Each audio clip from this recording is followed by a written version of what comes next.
Hey everyone, this is David Brown with the migration update for April 20th, 2025 from the Derby Hill Hawkwatch. Today we had a moderate northwest wind, so the count was conducted from the south lookout. It was cloudy and cool in the morning, and then we had some sunshine, and it eventually settled into a sky with a high layer of clouds. It was really nice for spotting the hawks, and the winds weakened as we got later in the afternoon. The main flight lines seemed to be farther inland, mostly scope birds, but we did have some nice looks at hawks coming overhead.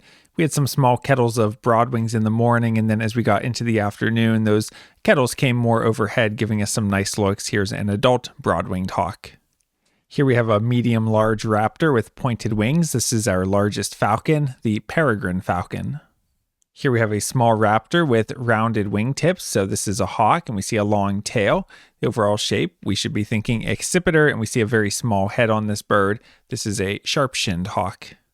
We had a moderate migration of red-tailed hawks today, and most of them seem to be juveniles like this bird, which has a very pale appearance overall because the juveniles lack that dark trailing edge to the wings.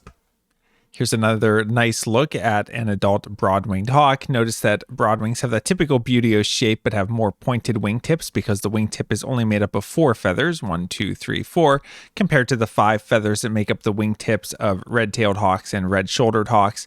And also notice with the close look at broadwings, you see multiple white tail bands, but from a distance, you'd normally only see the one white tail band.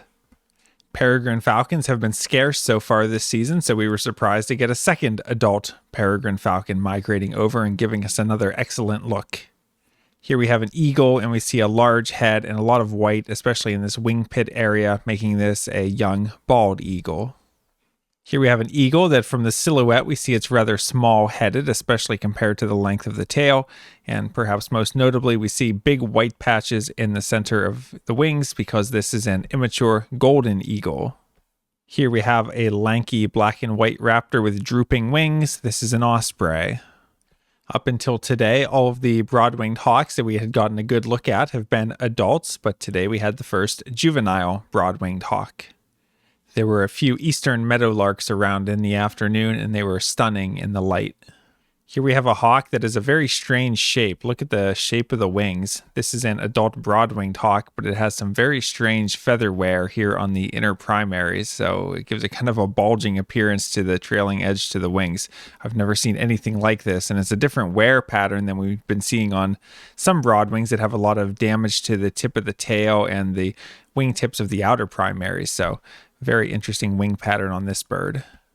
Here we have a duck that has a white facial crescent. This is a male blue-winged teal, and we saw it drop onto one of the small ponds, and then a little bit later I saw that it was flying directly towards us, so I grabbed my camera quick and got some great photos, and it was flying with its mouth wide open like this the whole time. So I don't know why it was doing that, but it was kind of comical, and it certainly gave us an excellent look.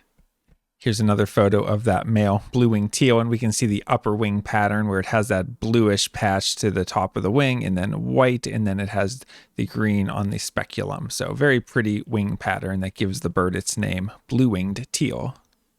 Taking a look at the eBird list, today we had 56 species, but none were new for the season.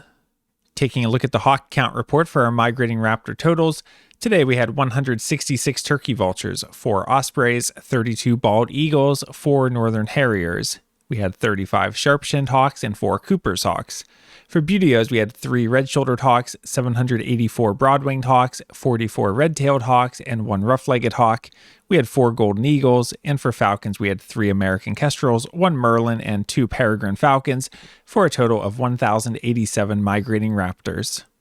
That brings the April total to 40,016 and the season total to 58,319.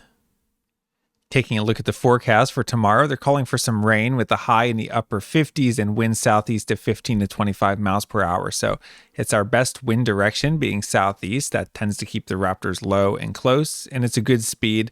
But I'm just a little worried of what that rain is going to do in the midday.